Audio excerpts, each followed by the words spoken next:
শ্রীলঙ্কার পর্যটনকে বিশ্বমঞ্চে তুলে ধরতে হয়ে গেল দেশটির ইতিহাসের সবচেয়ে বড় আন্তর্জাতিক ঘুড়ি উৎসব।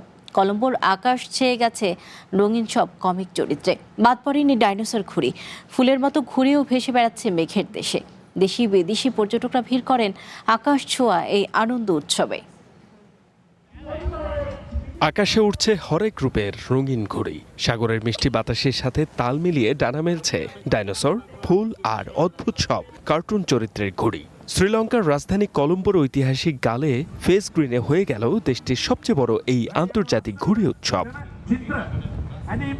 দেশটির পর্যটন খাতকে তুলে ধরতে প্রতি বছরই চমৎকার এই উৎসবে ওড়ে ঘুড়িরা। দেশি বিদেশি পর্যটক আর ঘুড়ি প্রেমীদের পদচারণায় মুখর হয়ে ওঠে সমুদ্র সৈকত। এবছর প্রায় ৩০টি দেশ থেকে ৮০ জন কাইট ফ্লায়ার অংশ নিয়েছেন এই উৎসবে। সাথে ছিলেন ১৫০০-এরও বেশি স্থানীয় মানুষ।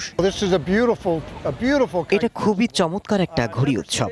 সত্যি বলতে এমন দৃশ্য আমি আগে কখনো দেখিনি। পরিবারের সবাইকে নিয়ে ঘুরে আসার মতো খুব সুন্দর পরিবেশ, সাগরের তীর, মিষ্টি বাতাস, এখানকার মানুষ আর আবহাওয়া সবকিছুই একদম দারুণ।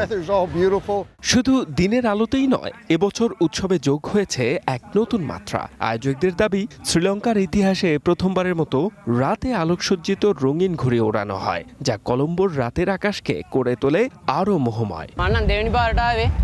এটা আমার দ্বিতীয়বার আসা। আমার খুব ভালো লাগছে। স্থানীয়দের পাশাপাশি অনেক বিদেশি পর্যটক এসেছেন উৎসব দেখতে। পরিবেশটা সত্যি অসাধারণ। সপ্তাহ জুড়ে চলা এই উৎসবে কেবল ঘুড়ি ওড়ানোই নয়, থাকছে নানা সাংস্কৃতিক পরিবেশনা ও কর্মশালা। এই জমকালো ঘুড়ি উৎসব শ্রীলঙ্কার পর্যটন শিল্পকে আরও এগিয়ে নিয়ে যাবে বলে আশা আয়োজকদের।